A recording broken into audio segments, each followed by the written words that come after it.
So can we step in and help the retail center owners remodel and refurbish out ahead of when it's so bad nobody wants to go there? Hi everyone, I'm Steve Stoller. And I'm Shauna Haley, and this is Inside Plano. Back in May, Steve Stoller. How are you doing today? I'm doing great, Shauna. How about you? I'm doing really well. We have two very familiar guests with us today because it's been about a year since we last talked to you all about development projects around the city of Plano. And we thought we should probably start by bringing everyone up to speed. If you haven't listened to that episode, it was from May 2023, so you might want to go back and listen to it. And in last year's State of the City, Mayor Munns mentioned that there were 6 big projects underway in Plano, and those were 4 greenfield developments and 2 major redevelopments. But when we were talking to our guests, we learned there was a lot more than 6 types of things going on in Plano. So we've asked our Director of Economic Development, Doug McDonald, and our Director of Special Projects, Peter Braster, to join us today to talk about development.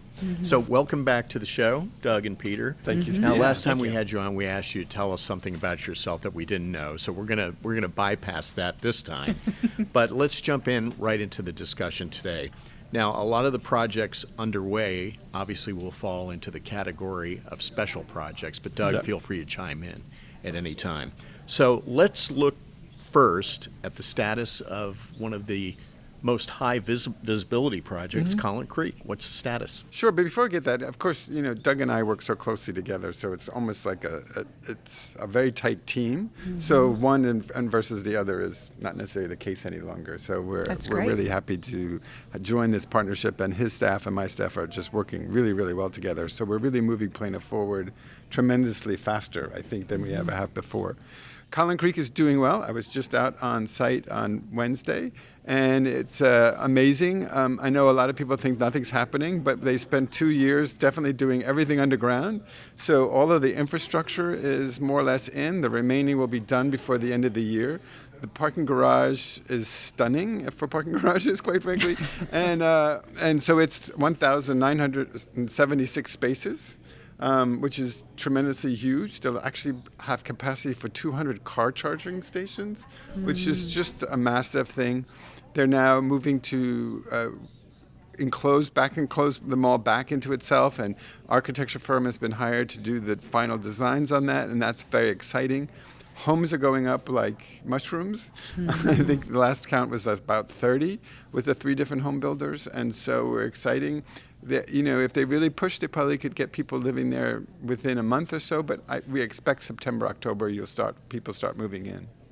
I'd just like to jump in and say that's incredible, because State of the City was just 3 months ago, and they were just framing the first 2 homes. Right. So, we're talking about fast progress. That's right. The roofs are on, the stone's gone up on the facades, and so, it's really quite fast, and I think it's just going to be a great thing. And for those of you who are interested, there are actually 7 homes that are detached and single family. Oh, wow. So you don't have to have neighbors if you don't want attached to you. And those are going to be special. Those 7 are going to be really special homes. So it's exciting to see. Wow.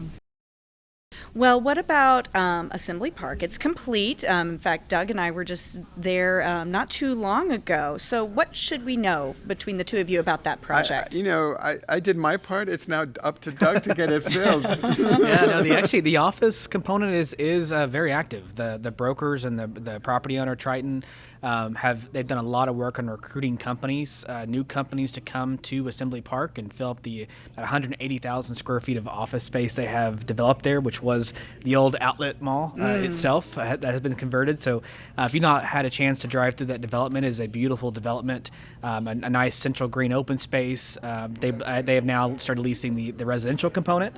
So the residential is also leasing very well. Retail will come right behind it, but we know we're actively working, both Peter and I, with the retail brokers of Assembly Park to look at some really unique retailers in those spaces to really complement the east side of Plano and give those office tenants some excitement and something to kind of walk to during lunchtime and in the morning, grab some coffee. So, but the office component of it is very active, and we're seeing a lot of interest in companies because it is a unique building style, a very unique product on the market today than what you'll find anywhere else in Plano or here in North Texas. I personally think it's one of the best adaptive reuses of a retail center turned into an office, which is completely the opposite of the trend, but it is an amazing architecture and just what an asset to the city. Yeah, we know it just was nominated for a Dallas Business Journal award for its adaptive reuse as one of the finalists, so it was a really great project showcased not only here in Plano but in North Texas. Yeah.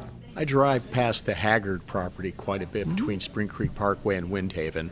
How's that coming along? It looks like I know there's that little senior complex. The Little Senior is not really part of the overall project. It was separate from what our friends at Stillwater Capital are doing.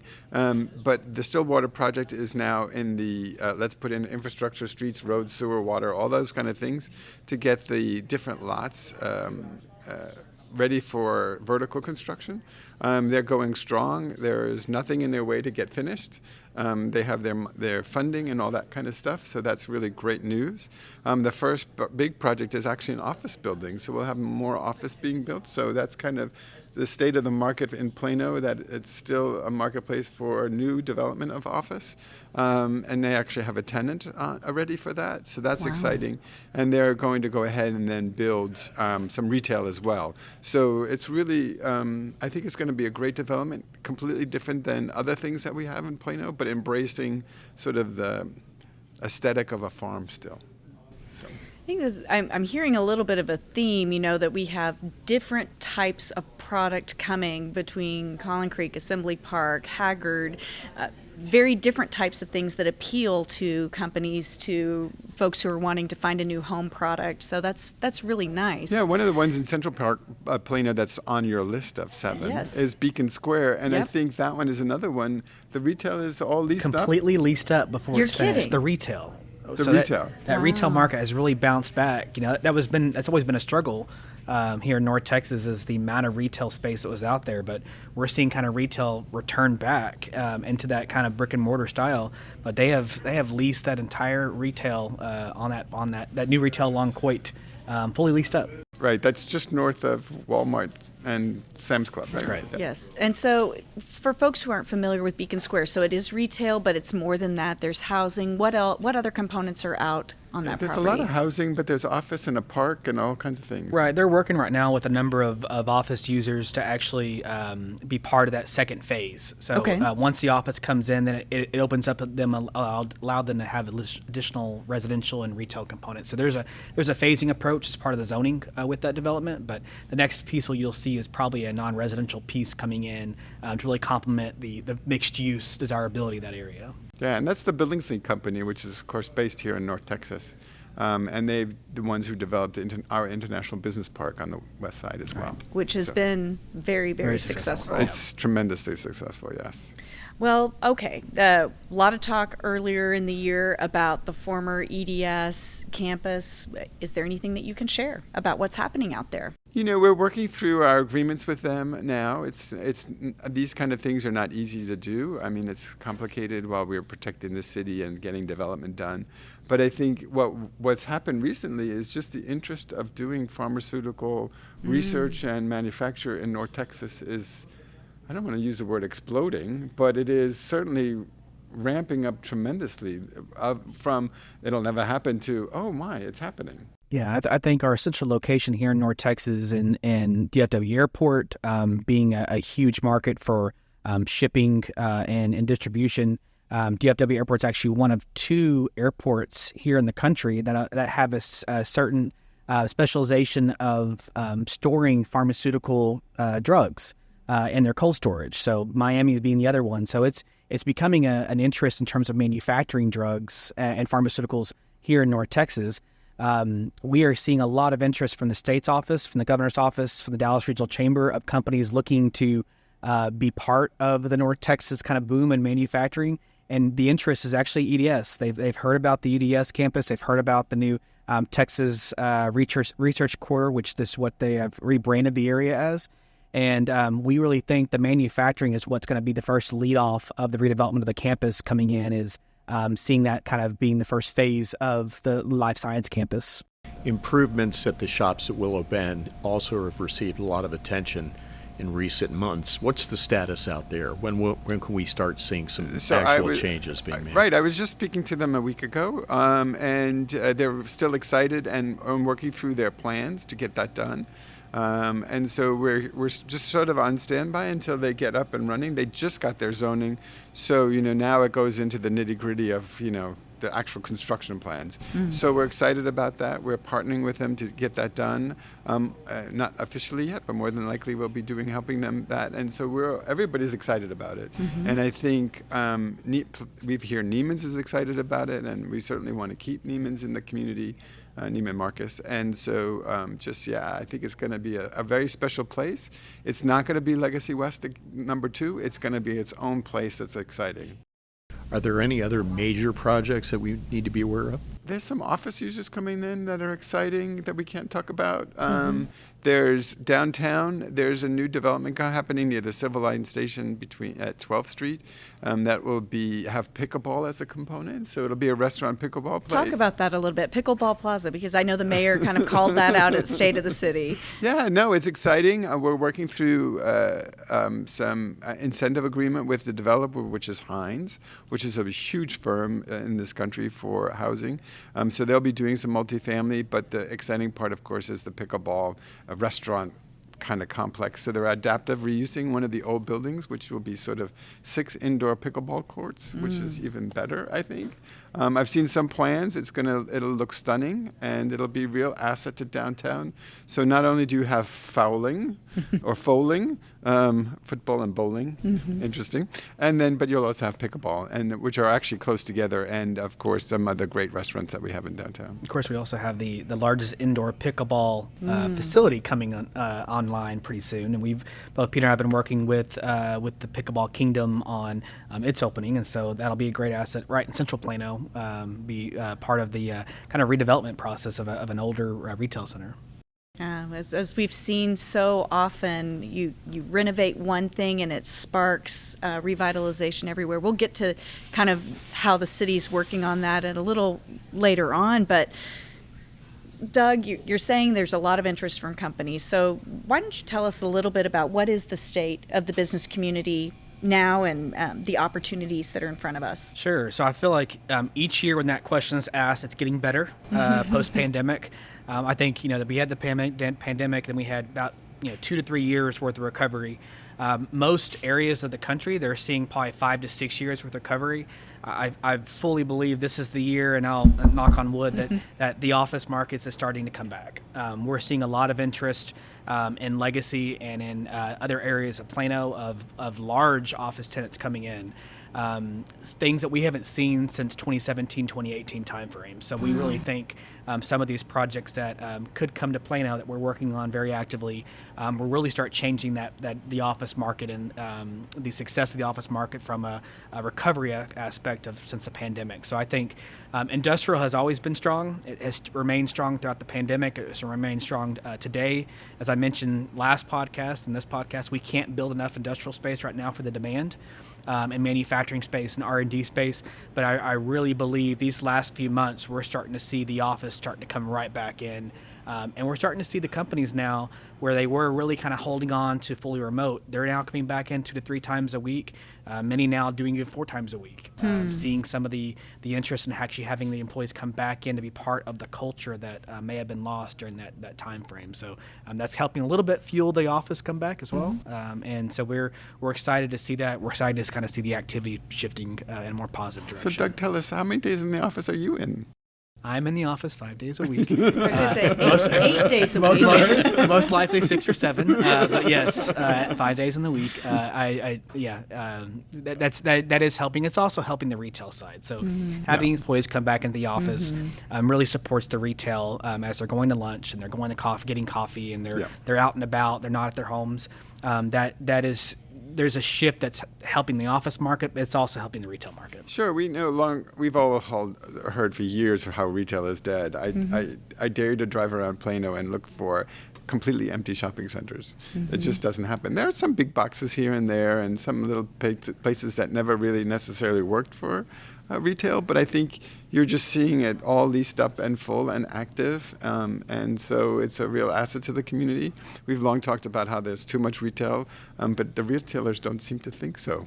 Yeah, I mean, it might not have the store you want, I get that, but it certainly has everything you need. We had Brian Shusky on earlier in the year, traffic engineering manager, and he said that our traffic stats have changed interestingly post-pandemic, and what it reflects is in the middle of the day, people are out eating lunch. So really that's fueling increased, and it's because of the hybrid work. And Peter, I remember a few years ago you talking about how hybrid schedules, staggered schedules would be a way of helping us manage congestion on the roadways, and it's interesting how that's kind of naturally evolving. Yeah, it's full absolutely. circle, right? I think with flexible employment like we have at the city, or even what we're seeing coming back to the office, I think certainly when I commute in, it's packed, but in both directions. But I think, that's really helping everybody. When we did our legacy transportation plan for the legacy area, we noted that the experts are telling us it's just a shift of 10 minutes will cure most congestion. And so we talk about different product types that cause congestion. The theory would have to be that everybody leaves at once, and that really only happens in the office. But if you could leave, you can leave all at once, but if your neighbor leaves 10 minutes later, everybody can get home quicker. So it's really very interesting. It's not rocket science, it's just traffic. Yeah, I think it's been a learning experience too for everyone who's commuting into Plano, and our traffic engineers of how do you have different demands for different days. Tuesday, Wednesday, and Thursday, higher demands than Monday and Friday, where people do usually do work from home staggering time. But I think it's interesting now that we're out there talking to companies, we're hearing now that employees are opting to come in on Monday or Friday because it's less traffic than on Wednesday. So that's going to help kind of even itself out as well, as we continue to see companies make that move to come back into 2 to 3, 4 days a week. Yeah, absolutely. I'm obviously, since we both come in at 5 days a week, we see that.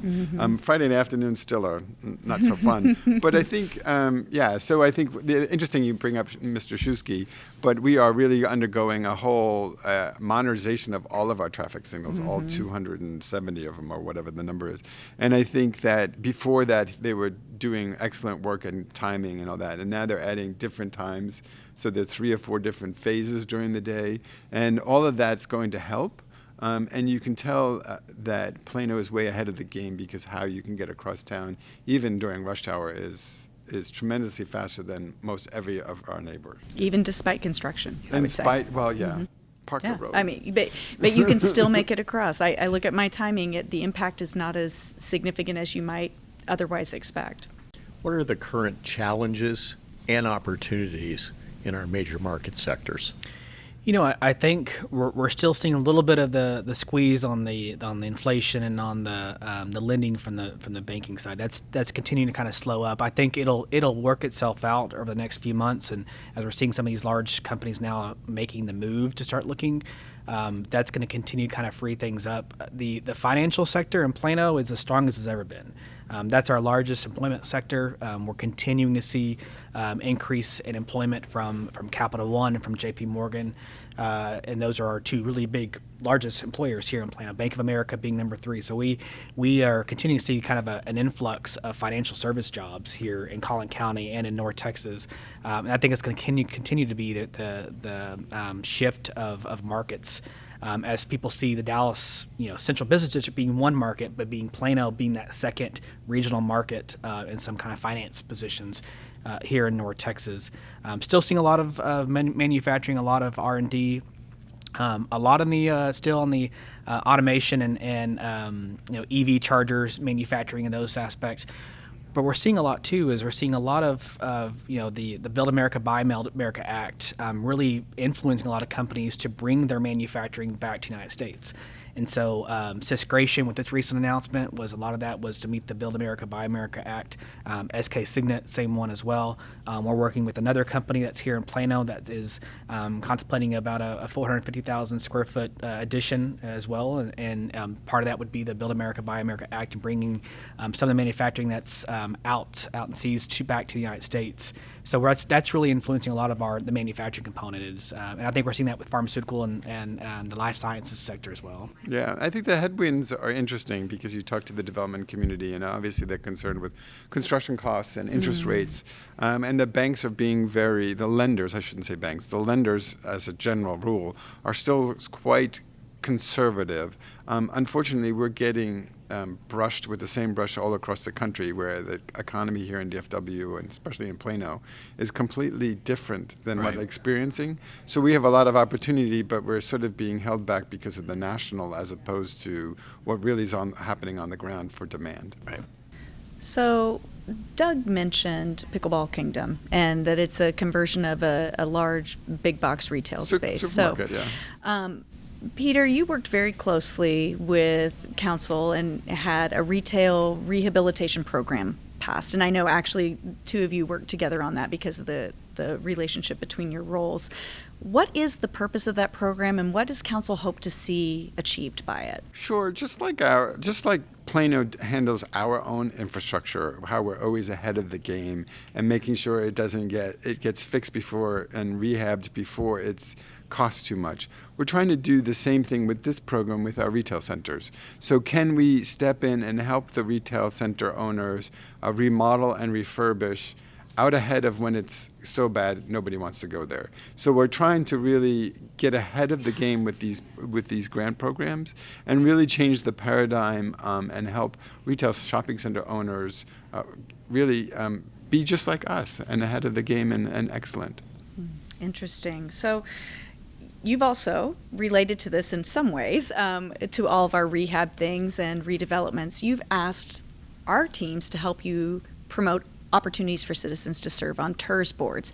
And a question we often get back from residents is, what's a TIRZ? Yeah. So, what's a TIRZ and what's a board for a Right. TIRZ? So could you give us some detail on the acronyms here? Sure. TIRZ is a tax increment reinvestment zone, so it's a place.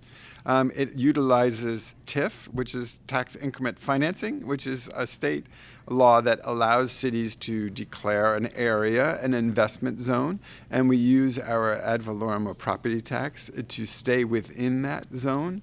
So the growth of property taxes, and by growth I mean it's the added value that our investment makes. It keeps it in the zone for a number of years.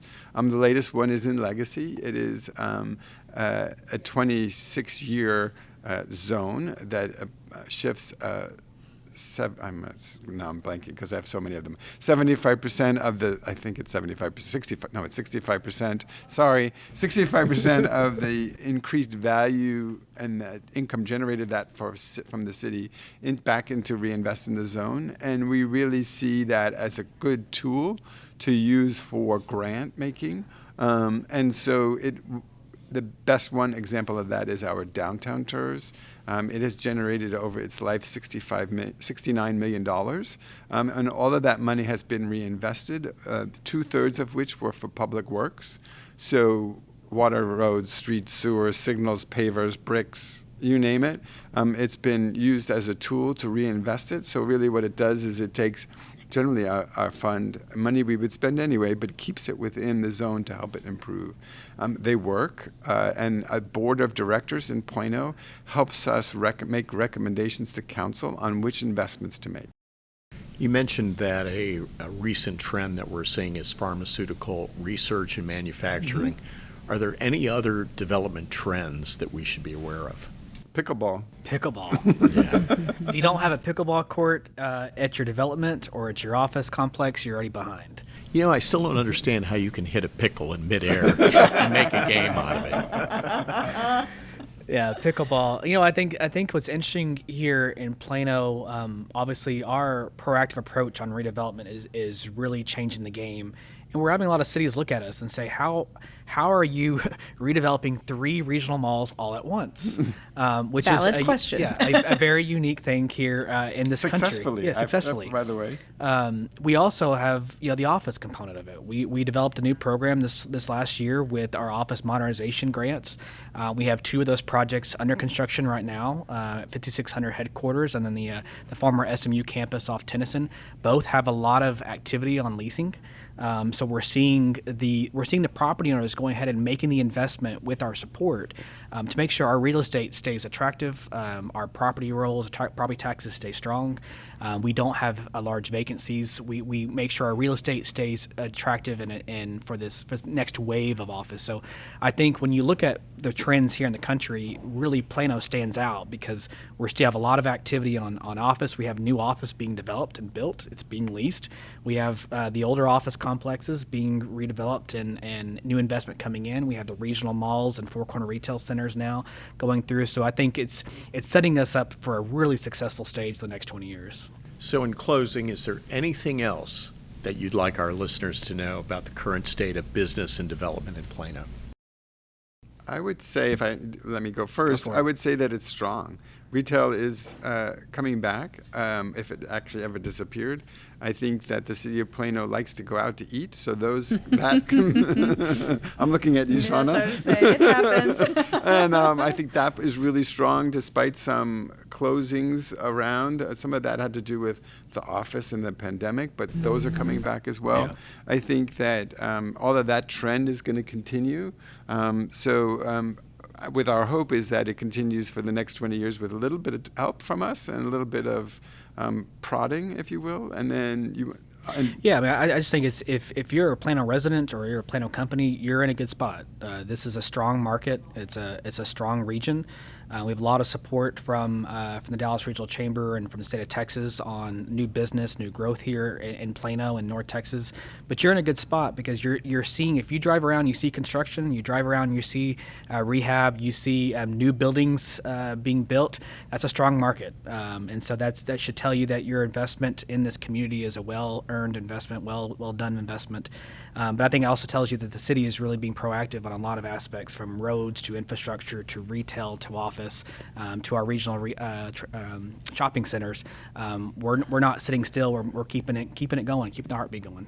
Sean, I don't know about you, but after talking to these guys, I'm feeling so confident Me too. and so positive. No, honestly, it's really good to hear Yeah. that things have turned around and that the economy and our development is really looking up. Yeah. Yeah, I think the economy is definitely turning around. I think the economy within Plano, while it slowed during the pandemic, it never was as bad as anywhere else. Yeah. So maybe we have a little less hurdle to overcome. But I think between Doug's new programs and the retail, what the council has approved in the last year, we're really set up to take advantage of the wave back. Yeah.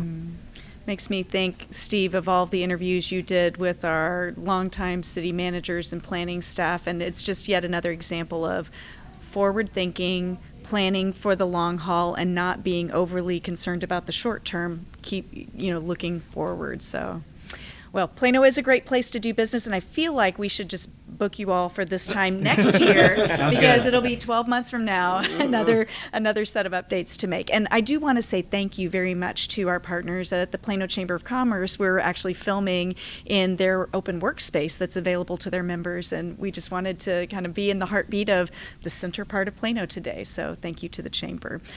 With that brings to an end another episode of Inside Plano. You know how to ask us questions and get in touch at askplano@plano.gov.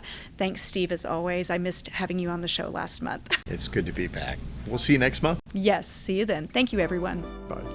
And that's it for our Inside Plano. We hope you enjoyed it as much as we did doing it. If you have any comments or suggestions, send them to us at askplano@plano.gov. Bye. Talk to you next month. The Inside Plano podcast is brought to you by the City of Plano.